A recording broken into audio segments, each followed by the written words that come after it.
I would also like to share with the House details of a recent incident which occurred in international airspace over the Black Sea.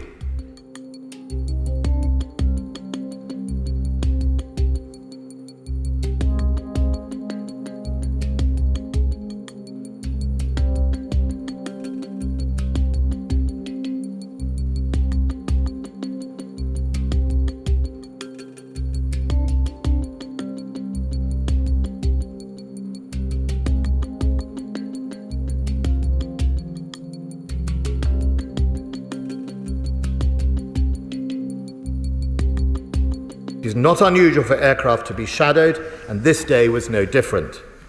During that interaction, however, it transpired that one of the Su-27 aircraft released a missile in the vicinity of the RAF rivet joint beyond visual range.